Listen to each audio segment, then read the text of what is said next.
저 아이들이 내 손주일 리 없어. 한 남자가 겨울 골목길 한가운데서 무릎을 꿇었습니다. 고급 코트를 입은 남자의 어깨가 격하게 떨렸어요. 앞에서는 낡은 옷을 입은 여자가 두 아이와 함께 폐지 수레를 끌고 있었습니다. 엄마 이거 무거워. 괜찮아. 우리 조금만 더 힘내자.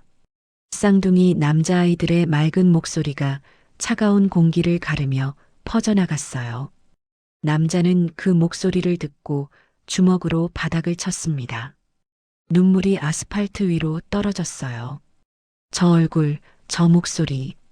5년 전 죽은 그 사람과 똑같았습니다. 하지만 인정할 수 없었어요. 인정하는 순간 자신이 저지른 모든 것을 마주해야 했으니까요. 이 충격적인 반전의 전말이 궁금하시다면 구독 버튼을 눌러주세요. 평범해 보이는 사람들의 숨겨진 진실을 매일 전해드립니다.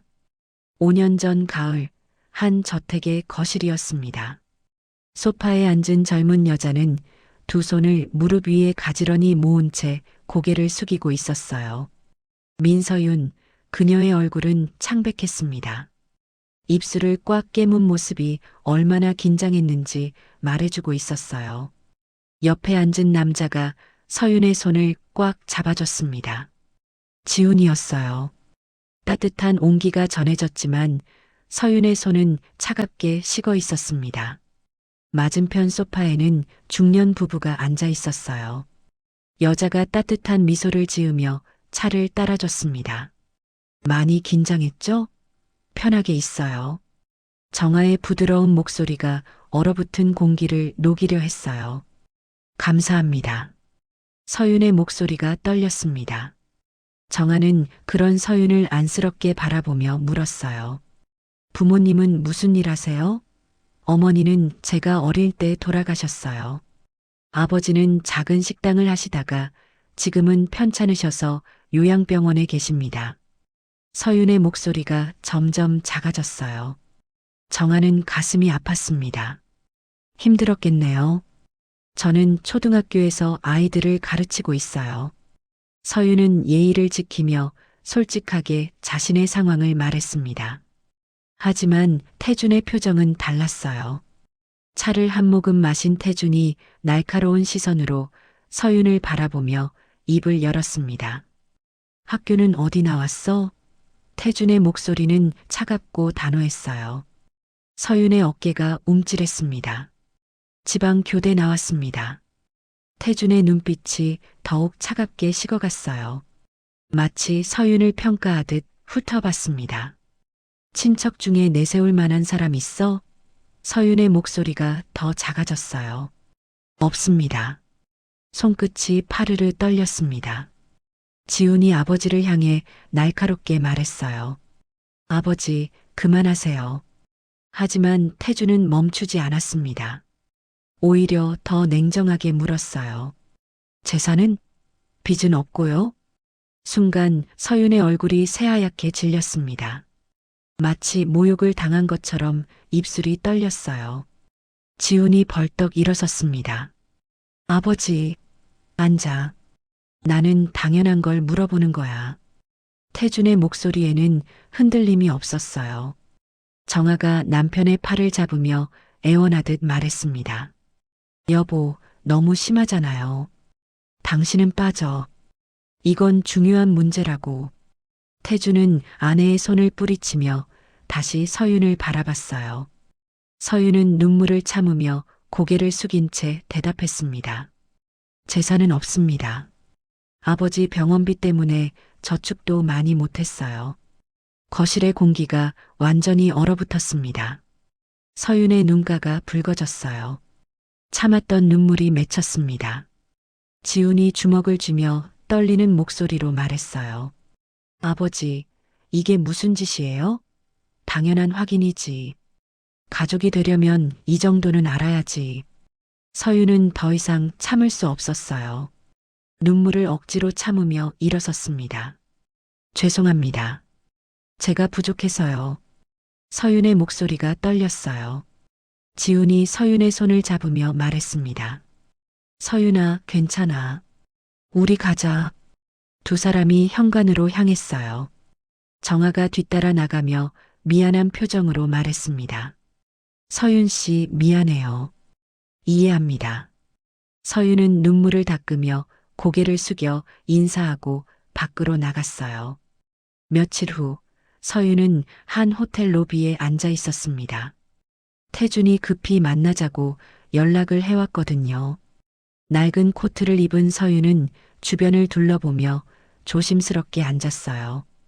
대리석 바닥과 화려한 샹들리에가 낯설고 부담스러웠습니다. 잠시 후 태준이 나타났어요. 테이블 위에 두툼한 봉투를 밀어놓았습니다. 이게 뭔지 알지? 서윤은 봉투를 바라보며 입술을 깨물었어요. 심장이 빠르게 뛰었습니다. 태준이 차갑게 말을 이었어요. 지훈이 앞길 막지 마. 이 돈 받고 깨끗하게 정리해. 순간 서윤의 얼굴이 창백해졌습니다. 손이 떨렸어요. 주변에서 커피를 마시던 사람들의 시선이 느껴졌습니다. 태준은 확신에 찬 표정으로 서윤을 바라봤어요. 당연히 서윤이 돈을 받을 거라 생각했습니다. 서윤은 떨리는 손으로 봉투를 집어들었어요. 무거웠습니다. 하지만 서윤은 봉투를 열어보지 않았어요. 그대로 태준에게 돌려줬습니다. 죄송하지만 못 받겠습니다.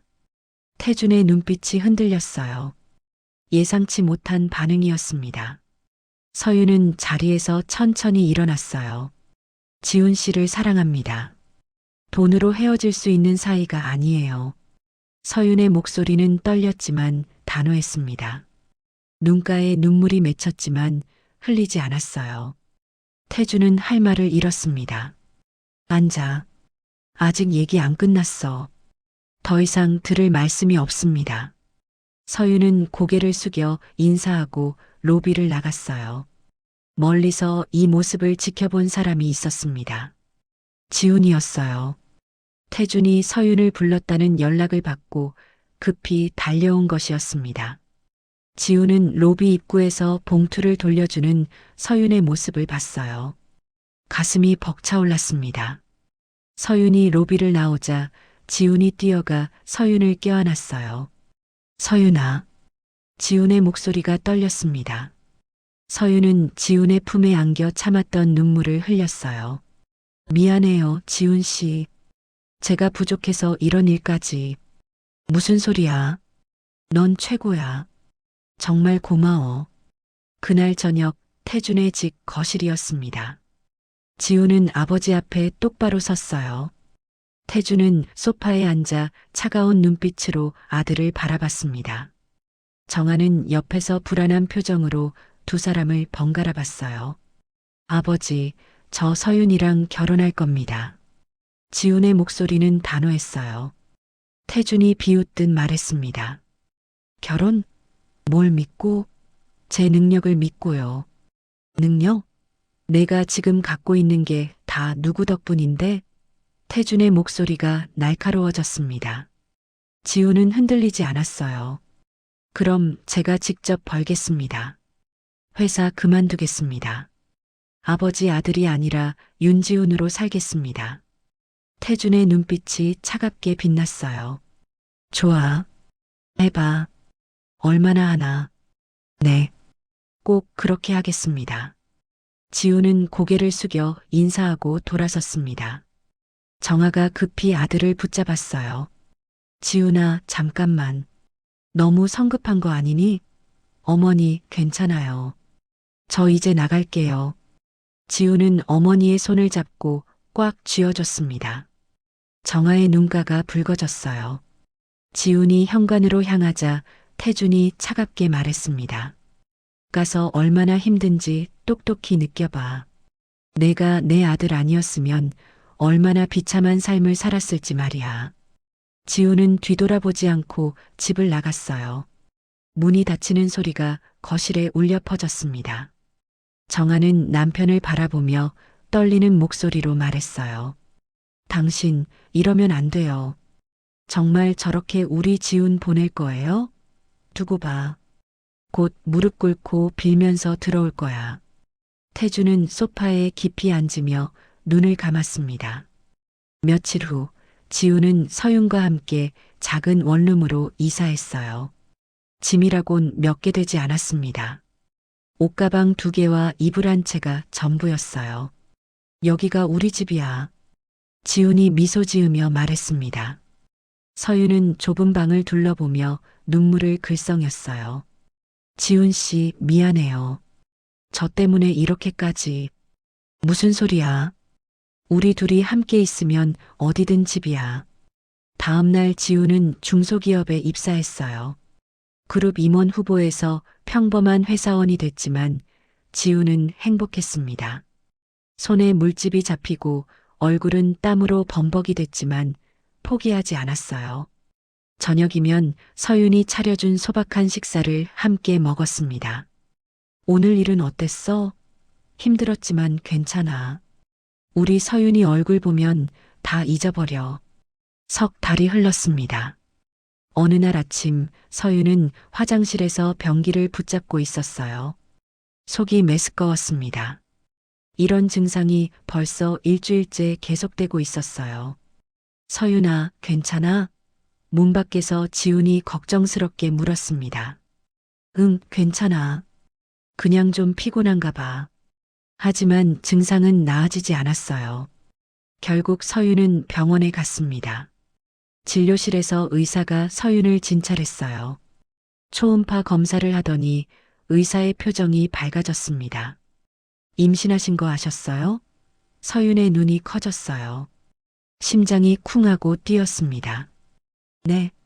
임신이요? 네. 임신 2달 정도 되셨네요. 축하드려요. 서윤은 병원을 나와 멍하니 걸었습니다. 손에는 초음파 사진이 들려 있었어요. 작은 점 하나가 보였습니다. 서윤의 눈가가 뜨거워졌어요. 원룸에 돌아오자 지훈이 기다리고 있었습니다. 어땠어? 의사 선생님이 뭐래? 서윤은 떨리는 손으로 초음파 사진을 건넸어요. 지훈이 사진을 받아들었습니다. 이게 뭐야? 우리 아기야. 지훈의 눈이 커졌어요. 정말이야? 서윤은 고개를 끄덕이며 눈물을 흘렸습니다. 지훈은 서진을 꽉 껴안았어요. 고마워.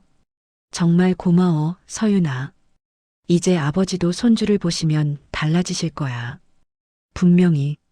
지훈은 휴대폰을 꺼내 어머니에게 전화를 걸었어요. 여보세요, 어머니. 지훈아. 잘 지내니? 어머니, 제가 큰 선물 가지고 갈게요. 큰 선물? 그게 무슨 소리니? 나중에 알게 되실 거예요. 정말 큰 선물이에요. 그날 저녁 지우는 회사에서 야근 요청을 받았습니다. 급한 프로젝트였어요. 서윤아, 미안한데 오늘 좀 늦을 것 같아. 괜찮아. 조심해서 다녀와. 지우는 서윤을 꽉 안았습니다. 그리고 회사로 향했어요. 밤 11시 지우는 야근을 마치고 차를 몰고 있었습니다. 빨리 집에 가서 서윤을 안아주고 싶었어요. 신호등 앞에 섰습니다. 초록불이 켜졌어요. 지훈이 천천히 출발하려는 순간이었습니다. 쾅! 옆에서 달려온 트럭이 지훈의 차를 들이받았어요. 엄청난 충격이었습니다. 차가 회전하며 밀려났어요. 유리창이 산산조각 났습니다. 서윤아. 지훈의 머릿속에는 서윤과 뱃속의 아기만 떠올랐어요. 아직 아무것도 해주지 못했는데. 미안해. 아빠가 미안해. 지훈의 눈앞이 흐려졌습니다. 새벽 2시 서윤의 휴대폰이 울렸어요. 병원에서 온 전화였습니다. 보호자이십니까? 환자가 사고를 당해서요. 서윤은 택시를 타고 병원으로 달려갔어요. 응급실 문을 열었습니다. 하얀 천으로 덮인 침대가 보였어요. 지훈 씨, 서윤이 비명을 질렀습니다. 천을 걷어냈어요. 지훈의 얼굴이 보였습니다. 차갑게 식어 있었어요. 서윤은 지훈을 껴안고 울었습니다. 지훈 씨, 정신 차려. 우리 아기 있잖아. 아빠 돼야 한다고. 하지만 지우는 대답하지 않았어요. 사흘 후 작은 장례식장이었습니다. 영정사진 속 지우는 밝게 웃고 있었어요. 하지만 그 앞에 선 서윤의 얼굴에는 웃음이 없었습니다. 조문객은 많지 않았어요. 서윤은 혼자 빈소를 지켰습니다. 그때 빈소문이 열렸어요. 태준과 정아가 들어왔습니다. 정아는 눈이 퉁퉁 부어 있었어요. 태준은 무표정한 얼굴로 영정 앞에 섰습니다. 정아는 서윤에게 다가가 껴안으며 눈물을 흘렸어요. 서윤아, 얼마나 힘들었니? 어머님. 서윤은 정아의 품에 안겨 소리 없이 울었습니다. 시퀀스 4 냉혹한 현실 천자. 장례식이 끝난 후 조문객들이 모두 떠났습니다. 빈소에는 태준, 정아, 서윤만 남았어요. 정아가 먼저 일어서며 말했습니다. 서윤아, 우리 잠깐 밖에서 얘기하자. 네, 어머니. 서윤이 일어서려 할 때 태준이 말했어요. 서윤 씨, 나랑 먼저 얘기 좀 하지. 태준의 목소리는 차가웠습니다. 정아가 남편을 바라봤어요. 여보, 지금은 당신은 먼저 나가 있어. 태준의 말투에는 거부할 수 없는 힘이 있었습니다. 정아는 불안한 표정으로 밖으로 나갔어요. 빈소에는 태준과 서윤만 남았습니다. 태준은 서윤을 바라보며 입을 열었어요. 내가 만나지 말라고 했을 때 그만뒀으면 이런 일도 없었을 거야. 순간 서윤의 얼굴이 굳었습니다. 태준은 계속 말을 이었어요. 내가 고집 부리는 바람에 지훈이가 집까지 나갔잖아. 그래서 이렇게 된 거고. 태준의 목소리에는 비난이 담겨 있었어요. 서윤의 손이 떨렸습니다. 내가 없었으면 지훈이는 안전한 곳에서 일했을 거야. 회사 임원으로 편하게 살았겠지. 근데 내가 나타나는 바람에 그런 작은 회사에 가게 된 거라고. 태준은 서윤에게 책임을 떠넘기고 있었어요. 서윤은 처음엔 참으려 했습니다. 고개를 숙이고 눈물만 흘렸어요. 하지만 태준의 말이 계속되자 서윤의 안에서 무언가가 끓어올랐습니다. 회장님, 서윤이 고개를 들었어요. 눈물로 젖은 얼굴이었지만 눈빛은 떨리고 있었습니다. 하지만 태준은 멈추지 않았어요. 그리고 앞으로 절대 우리 집안에 연락하지 마. 지훈이는 이미 떠났어. 이제 남남이야. 서윤은 눈물을 닦으며 일어섰습니다. 알겠습니다. 서윤은 영정 앞으로 돌아가 앉았어요. 태준을 등지고 지훈만 바라봤습니다. 일주일 후 서윤에게 변호사 사무실에서 연락이 왔습니다. 사고 합의와 관련된 일이었어요. 서윤은 변호사 사무실을 찾아갔습니다. 책상에 앉은 변호사가 서류를 내밀었어요. 여기 서명하시면 됩니다. 서윤은 서류를 읽었습니다. 순간 얼굴이 창백해졌어요. 사고 책임이 지훈에게 있다는 내용이었습니다. 이게 무슨... 합의금을 받으시려면 여기 서명하셔야 합니다. 만약 거부하시면 회사 측에서 법적 대응을 할 수도 있습니다. 서윤은 떨리는 손으로 펜을 들었어요. 뱃속의 아기가 느껴졌습니다. 거부할 수 없었어요. 태준의 권력이 두려웠습니다. 결국 서윤은 서명했습니다. 5달이 흘렀습니다. 서윤의 배가 크게 불러왔어요. 병원에서 초음파 검사를 받았습니다. 의사가 모니터를 보더니 놀란 표정을 지었어요. 쌍둥이세요. 아셨어요? 서윤의 눈이 커졌습니다. 쌍둥이요? 네, 남자아이 둘입니다. 출산일이 다가왔어요. 서윤은 혼자 병원에 갔습니다. 도와줄 사람이 없었어요. 보호자가 필요한데요. 혼자예요. 서윤의 대답에 의사는 난감한 표정을 지었습니다. 출산은 힘들었어요. 진통이 길었습니다. 서윤은 혼자 버텼어요. 손을 잡아줄 사람도 없었습니다. 서유는 신음을 참으며 이를 악물었어요. 조금만 더 힘내세요. 간호사가 소리쳤습니다. 드디어 첫째가 태어났어요. 으아, 아기의 울음소리가 들렸습니다. 잠시 후 둘째도 태어났어요. 쌍둥이 모두 건강한 남자아이예요.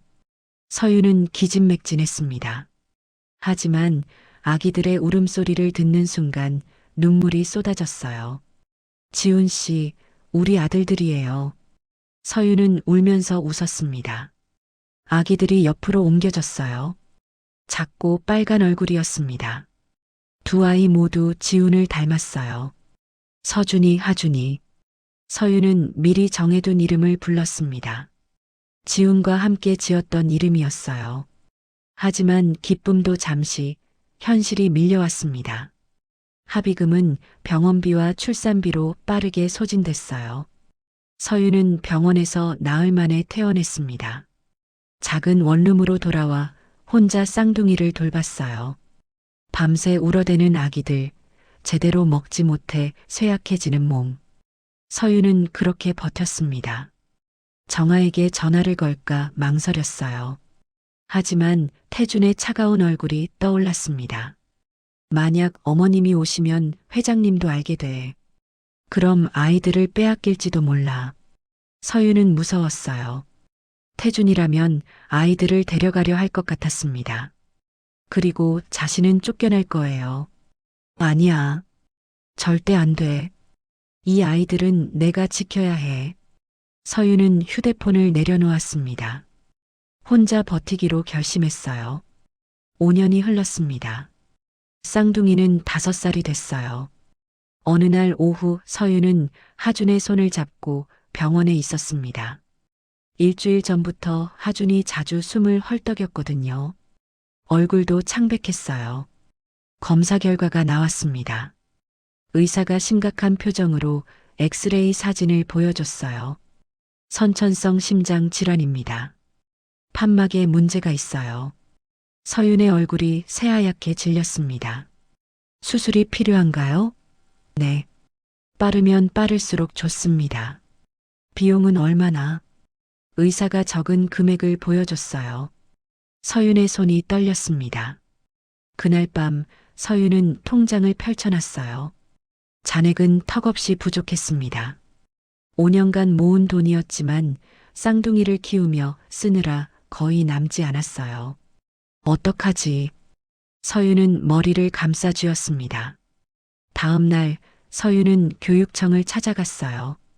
5년 전 출산 후 휴직했던 학교로 복직하기 위해서였습니다. 담당자가 서류를 보더니 난감한 표정을 지었어요. 복직이 어려울 것 같은데요. 왜요? 제가 뭔가 잘못한 게 있나요? 담당자는 말을 흐렸습니다. 위에서 그렇게 결정이 됐어요. 위에서요? 서유는 이해할 수 없었어요. 혹시 다른 학교라도 힘들 것 같습니다. 서유는 교육청을 나왔습니다. 무언가 잘못됐다는 걸 느꼈어요. 며칠 후 서유는 우연히 예전 동료 교사를 만났습니다. 그 교사가 조심스럽게 말했어요. 서윤아, 너 혹시 누구한테 찍힌 거 아니야? 무슨 소리야? 교육청에서 내 이름이 블랙리스트에 올라 있다는 소문이 있더라. 말도 안 돼. 내가 뭘 잘못했는데. 서윤은 집으로 돌아와 곰곰이 생각했어요. 그리고 깨달았습니다. 태준이었어요. 태준이 뒤에서 손을 쓴 거였습니다. 서윤은 주먹을 쥐었어요. 분노가 치밀어 올랐지만 어쩔 수 없었습니다. 재벌 회장의 권력 앞에서 서윤은 무력했어요. 결국 서윤은 학교로 돌아갈 수 없었습니다. 새벽 편의점, 야간 청소, 전단지 돌리기. 닥치는 대로 일했어요. 하지만 쌍둥이를 키우며 일하기에는 한계가 있었습니다. 특히 하준의 병 때문에 자주 병원에 가야 했어요. 어느 날 저녁 서윤은 골목길을 걷다가 멈춰 섰습니다. 한 할머니가 폐지를 줍고 있었어요. 수레에 박스를 가득 싣고 있었습니다. 서윤은 그 모습을 물끄러미 바라봤어요. 집으로 돌아온 서윤은 인터넷을 검색했습니다. 폐지 수집으로 얼마나 벌 수 있는지 알아봤어요. 많지는 않았지만 아이들을 데리고 다니며 할 수 있는 일이었습니다. 서윤은 한숨을 쉬었어요. 다음 날 서윤은 중고로 작은 수레를 샀습니다. 서준이와 하준이를 데리고 골목을 걸었어요. 엄마, 우리 어디가? 서준이가 물었습니다. 엄마 일 도와주러 가는 거야. 처음 폐지를 주울 때 서윤은 고개를 들 수 없었어요. 지나가는 사람들의 시선이 느껴졌습니다. 창피했어요. 하지만 하준의 얼굴을 떠올렸습니다. 아이의 수술비를 마련해야 했어요. 엄마, 이거 주어요? 하준이가 작은 박스를 가리켰습니다. 응, 고마워. 엄마가 할게. 아니에요. 나도 도와줄 거예요. 하준이가 박스를 들려고 했어요. 서윤은 가슴이 미어졌습니다. 그렇게 서윤은 낮에는 어린이집에 아이들을 맡기고 단기 일용직을 전전했어요. 저녁에는 아이들과 함께 폐지를 주었습니다. 수레를 끌며 골목을 걸었어요. 사람들이 쳐다봤지만 서윤은 이제 고개를 들 수 있었습니다. 엄마, 이건 재활용 도와주는 거죠? 서준이가 물었어요. 맞아. 우리가 이렇게 모으면 다시 쓸 수 있게 되는 거야. 우와. 그럼 우리 착한 거네요. 서윤은 아이들의 순수함에 눈물이 났어요. 하지만 현실은 가혹했습니다. 폐지로 버는 돈은 턱없이 부족했어요. 하준의 수술비는 점점 멀어지는 것 같았습니다. 어느 날 밤 서윤은 하준이 자는 모습을 바라보며 눈물을 흘렸어요. 미안해, 하준아. 엄마가 무능해서. 그렇게 또 몇 달이 흘렀습니다. 겨울이 왔어요. 추운 날씨에도 서윤은 아이들과 함께 폐지를 주었습니다. 낡은 패딩을 입고 손이 꽁꽁 얼어붙었지만 멈출 수 없었어요.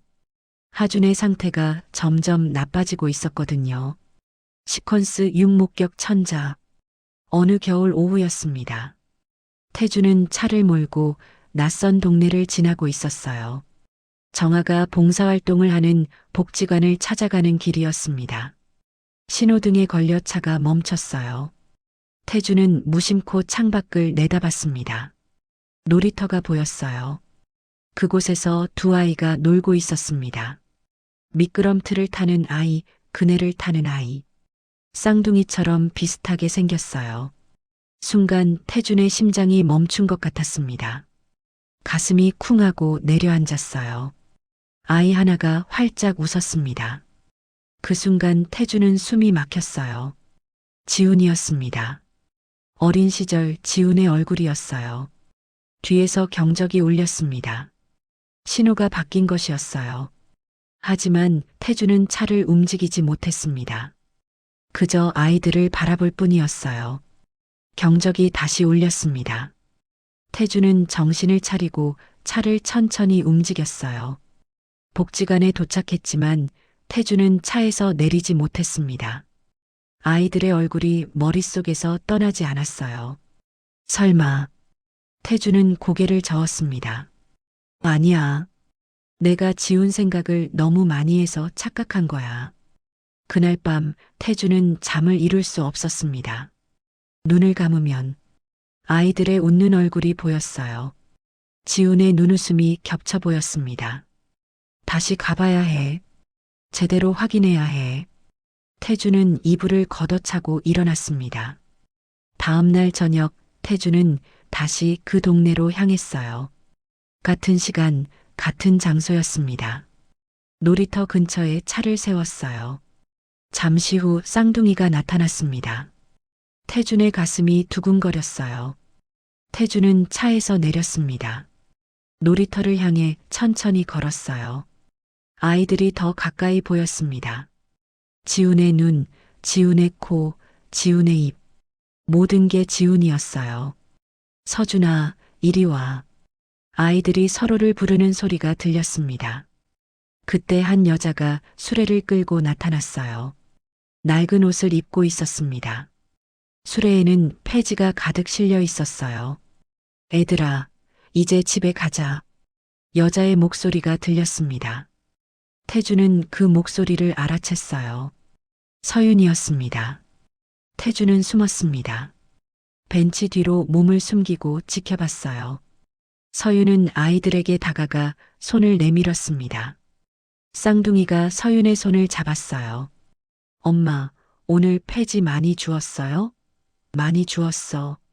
우리 오늘 저녁 맛있는 거 먹자. 세 사람은 수레를 끌며 천천히 걸어갔습니다. 태주는 그 모습을 멍하니 바라봤어요. 온몸이 얼어붙은 것 같았습니다. 서윤이가 저 아이들의 엄마. 그럼 저 아이들이. 태주는 벤치에 주저앉았습니다. 고개를 숙였어요. 아니야. 아직 확실하지 않아. 서윤이가 재혼했을 수도 있어. 다른 남자 만나서 애를 낳았을 수도 있잖아. 태주는 스스로를 설득했습니다. 하지만 아이들을 다시 떠올렸을 때 그 생각이 흔들렸어요. 근데 왜 저렇게 닮았을까? 둘 다 지훈이랑 똑같은데. 태주는 머리를 감싸쥐었습니다. 만약 정말 손주들이라면, 만약 내가 손주들을 5년 동안 저렇게 힘들게 살게 만든 거라면, 태주는 그 생각을 억눌렀습니다. 인정할 수 없었어요. 인정하는 순간 자신이 괴물이 되는 거였습니다. 며칠 후 태주는 비서를 불렀어요. 조용히 문을 닫고 낮은 목소리로 말했습니다. 사람 하나 소개해줘. 사설조사 쪽으로 조용히 움직일 수 있는 사람. 비서는 더 묻지 않았습니다. 일주일 후 한 남자가 태준의 회장실을 찾아왔어요. 조사 결과입니다. 남자가 두툼한 봉투를 내밀었습니다. 태준은 떨리는 손으로 봉투를 받았어요. 서류를 펼쳤습니다. 민서윤, 현재 무직, 폐지 수집과 일용직으로 생계 유지, 가족관계는. 남자가 말을 이었습니다. 아들 둘이 있습니다. 쌍둥이입니다. 이름은 윤서준, 윤아준. 현재 5살입니다. 태준의 손이 멈췄어요. 서류에서 아이들 사진이 나왔습니다. 어린이집에서 찍은 사진이었어요. 쌍둥이가 나란히 웃고 있었습니다.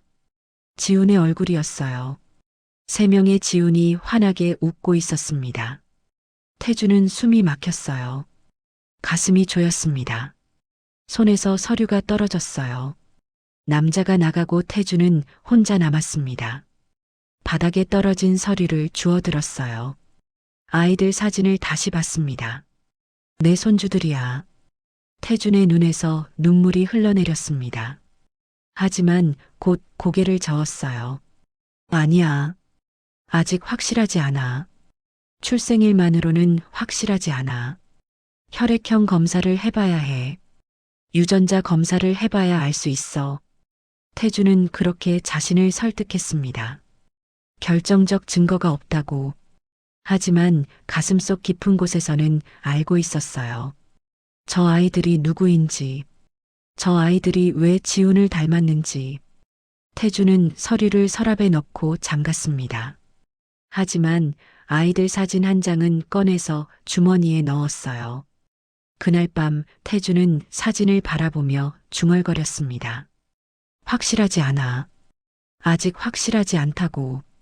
태주는 또다시 그 놀이터 근처에 차를 세웠습니다. 이제는 거의 매일 오는 일이 됐어요. 멀리서 아이들을 지켜보는 것.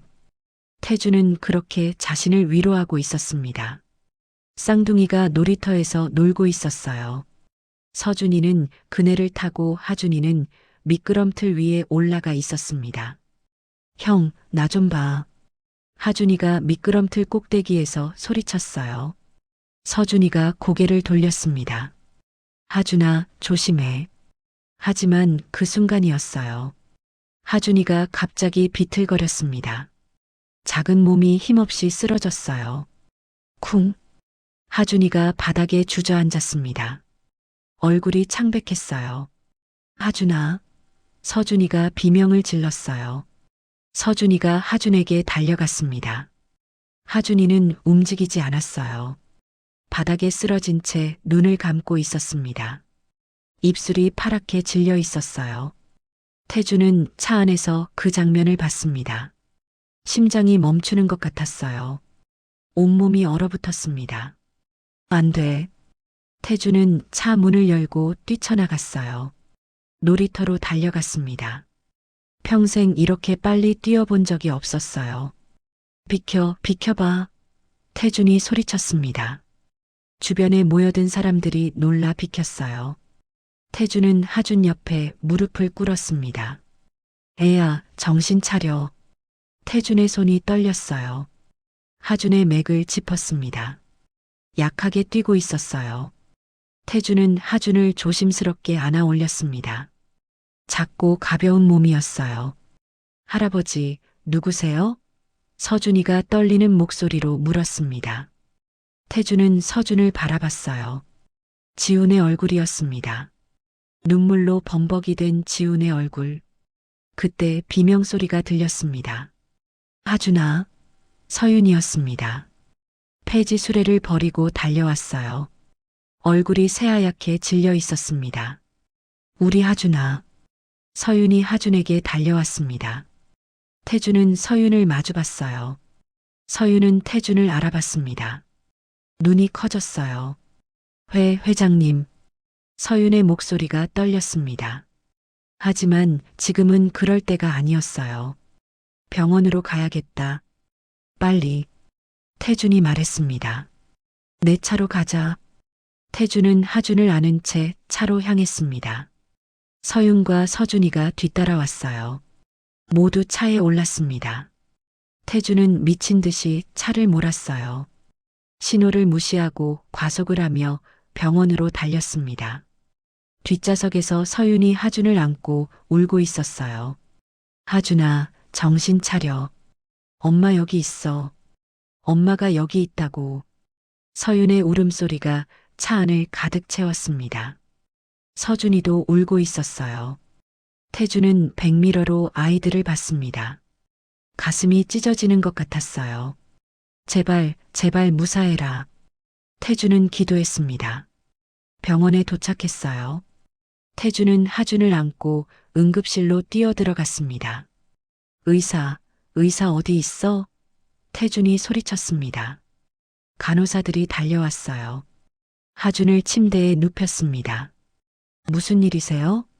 의사가 물었습니다. 서윤이 떨리는 목소리로 대답했어요. 놀이터에서 쓰러졌어요. 심장이 안 좋은 아이예요. 의사가 하준을 살폈습니다. 표정이 심각해졌어요. 1시간이 지났어요. 의사가 나왔습니다. 서윤이 벌떡 일어나 의사에게 달려갔어요. 선생님, 우리 하준이 어떻게 됐어요? 심장 발작입니다. 즉시 수혈이 필요합니다. 의사가 계속 설명했습니다. 혈액형 검사를 했는데요. 의사가 서류를 보며 말했습니다. 희귀 RH-B형입니다. 병원 비축량이 부족합니다. 서윤의 얼굴이 더 하얗게 질렸어요. 가족 중에 같은 혈액형이 있으면 가장 빠릅니다. 검사해 보시겠습니까? 의사가 물었습니다. 서윤은 떨리는 목소리로 대답했어요. 저는 O형이에요. RH-도 아니고요. 형제는요? 쌍둥이 형이 있는데 애들도 5살밖에 안 됐어요. 의사는 난감한 표정을 지었어요. 그때 태준이 나섰습니다. 제가 그 혈액형입니다. 모두가 태준을 바라봤어요. 서윤은 놀란 표정이었습니다. 회장님, 태준은 지훈을 떠올렸습니다. 아들도 같은 혈액형이었어요. 희귀 혈액형, 태준과 지훈만 가진 혈액형이었습니다. 하준이는 지훈의 아들이야. 내 손주야. 더 이상 부정할 수 없었습니다. 혈액형이 증명했어요. 나이가 있으셔서 위험할 수도 있는데 수혈하시겠습니까? 의사가 물었습니다. 태준은 고개를 끄덕였어요. 네, 해주세요. 저는 걱정 말고 필요한 만큼 다 뽑아가세요. 태준은 수혈대에 누웠습니다. 바늘이 팔에 꽂혔어요. 피가 빠져나갔습니다. 간호사가 조심스럽게 물었어요. 혹시 가족이신가요? 그 질문이 태준의 마지막 방어막을 무너뜨렸습니다. 네. 태준의 목소리가 떨렸어요. 손주, 손주입니다. 태준의 눈에서 눈물이 흘러내렸습니다. 더 이상 부정할 수 없었어요. 인정할 수밖에 없었습니다. 저 아이는 자신의 손주였어요. 지훈이 남긴 아이, 태준의 피를 이은 아이였습니다. 그리고 태준은 그 아이를 5년 동안 반지하에서 살게 만들었습니다. 폐지를 주우며 살게 만들었어요. 태준은 천장을 바라보며 눈물을 흘렸어요. 후회로 가슴이 찢어지는 것 같았습니다. 수혈이 끝났습니다. 태준은 복도로 나왔어요. 서윤이 기다리고 있었습니다. 회장님, 감사합니다. 서윤의 목소리가 떨렸어요. 태준은 서윤을 바라봤습니다. 입을 열려다 말았어요. 무슨 말을 해야 할지 몰랐습니다.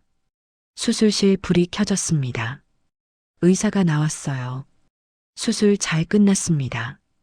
깨어날 때까지 지켜봐야 합니다.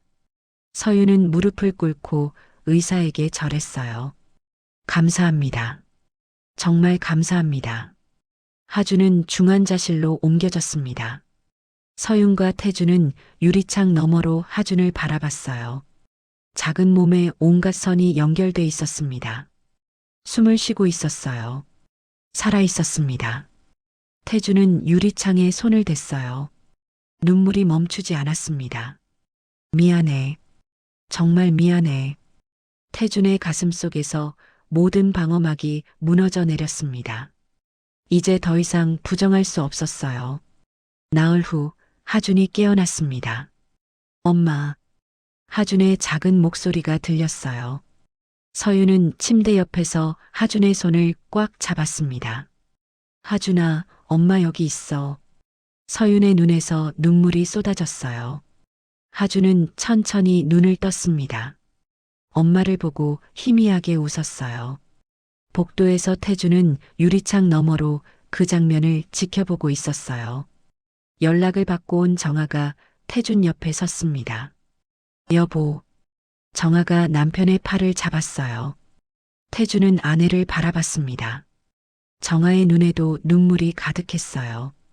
이제 어떻게 할 거예요? 정아가 물었습니다. 태준은 병실을 바라보며 말했어요. 내가 잘못했어. 모든 게 내 잘못이야. 태준의 목소리가 떨렸습니다. 사과해야 돼. 제대로 사과하고 책임져야 해. 하준이 퇴원하는 날 병원 로비에서 서윤은 퇴원 수속을 밟고 있었어요. 태준과 정아가 다가왔습니다. 서윤 씨. 태준이 조심스럽게 불렀어요. 서윤은 고개를 들어 태준을 바라봤습니다. 경계하는 눈빛이었어요. 할 얘기가 있는데 시간 좀 내줄 수 있을까? 태준이 물었습니다. 서윤은 잠시 망설이다 고개를 끄덕였어요. 아이들은 내가 보고 있을게. 정아가 말했습니다. 쌍둥이를 데리고 병원 놀이방으로 향했어요. 태준과 서윤은 조용한 상담실로 들어갔습니다. 문이 닫히자 태준은 서윤 앞에 무릎을 꿇었습니다. 서윤은 놀라 뒤로 물러섰어요. 회장님, 뭐 하시는 거예요? 미안하다. 태준의 목소리가 떨렸습니다. 정말 미안해. 태준은 고개를 숙였어요. 눈물이 바닥에 떨어졌습니다. 지훈을 지켜주지 못했어. 그리고 너와 아이들을 힘들게 만들었어. 태준의 목소리가 갈라졌습니다. 내 잘못이야. 서윤은 태준을 내려다봤어요. 눈물이 흘러내렸습니다.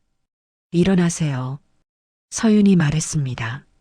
하지만 태준은 일어나지 않았어요. 용서해 줄 수 없다는 거 안다. 하지만 속죄하고 싶구나. 제발 기회를 줘. 태준이 떨리는 목소리로 말했습니다. 서윤은 고개를 돌렸어요. 일어나세요. 제발이요. 서윤의 목소리도 떨렸습니다. 태준은 천천히 일어났어요. 두 사람은 마주 섰습니다. 미안하다는 말로 다 되는 건 아니에요. 서윤이 말했습니다. 당연하지. 조건이 있어요. 서윤이 입을 열었습니다. 아이들이 우선이에요. 아이들이 원하지 않으면 할아버지로 인정받으려 하지 마세요. 서윤의 목소리는 단호했습니다. 그리고 감정을 강요하지 마세요. 아이들한테도 저한테도요. 태준이 고개를 끄덕였습니다. 그리고 하나 더.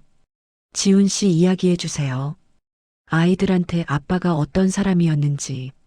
서윤의 목소리가 떨렸습니다. 태준의 눈에서 눈물이 흘러내렸어요. 꼭 그렇게 할게. 두 사람은 상담실을 나왔습니다. 놀이방에서 정아가 아이들과 놀고 있었어요. 쌍둥이가 할머니 주위를 빙글빙글 돌며 웃고 있었습니다. 할머니, 이거 봐요. 서준이가 레고로 만든 탑을 보여줬어요. 우와, 우리 서준이 정말 잘 만들었다. 태준은 그 모습을 보며 가슴이 따뜻해졌어요. 서윤이 아이들을 불렀습니다. 쌍둥이가 엄마에게 달려왔어요. 서윤은 무릎을 꿇고 아이들과 눈높이를 맞췄습니다. 엄마가 너희한테 해줄 얘기가 있어.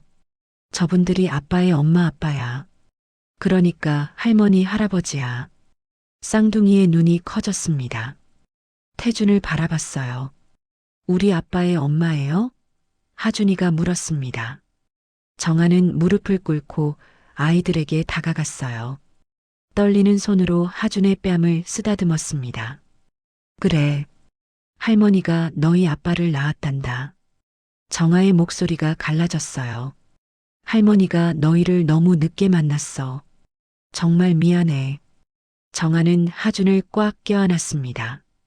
그리고 서준도 안았어요.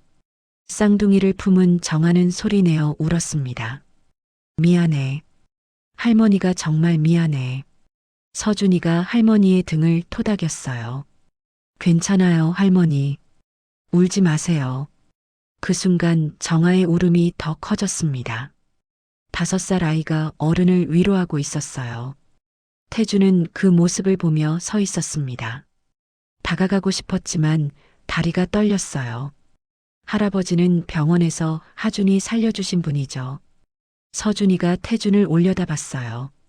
태준은 고개를 끄덕였습니다. 목이 메어 말이 나오지 않았어요. 고마워요. 서준이가 태준에게 다가와 손을 내밀었습니다. 태준은 서준의 손을 잡았습니다. 손이 떨렸어요. 할아버지가 너희를 너무 늦게 만났어.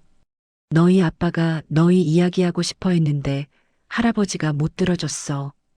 태준의 목소리가 떨렸습니다. 정말 미안해. 괜찮아요, 할아버지. 이제 만났잖아요. 서준의 말에 태준은 무너졌습니다. 서준을 꽉 안았어요. 그리고 하준도 안았습니다. 서윤은 그 모습을 보며 눈물을 흘렸습니다. 그날 오후 태준은 서윤과 아이들을 새 집으로 안내했습니다. 넓은 아파트였어요. 햇살이 가득 들어오는 곳이었습니다. 우와, 엄마, 여기 우리 집이에요? 서준이가 환호하며 집안을 뛰어다녔어요. 하준도 따라 뛰었습니다. 서윤은 거실 창문 앞에 서서 밖을 바라봤어요. 공원이 보였습니다. 서윤아, 태준이 다가왔습니다. 이게 끝이라고 생각하지 말아줘. 아직 내게는 갚아야 할 게 많으니 차근차근 함께 시작하자구나. 서윤은 고개를 끄덕였어요. 아직 용서할 수는 없었습니다. 하지만 시작은 할 수 있었어요. 태주는 정아와 함께 집을 나섰습니다. 차에 오르기 전 태주는 아파트를 올려다봤어요. 창문 너머로 쌍둥이가 손을 흔들고 있었습니다. 태준도 손을 흔들어줬어요. 가슴이 따뜻해졌습니다.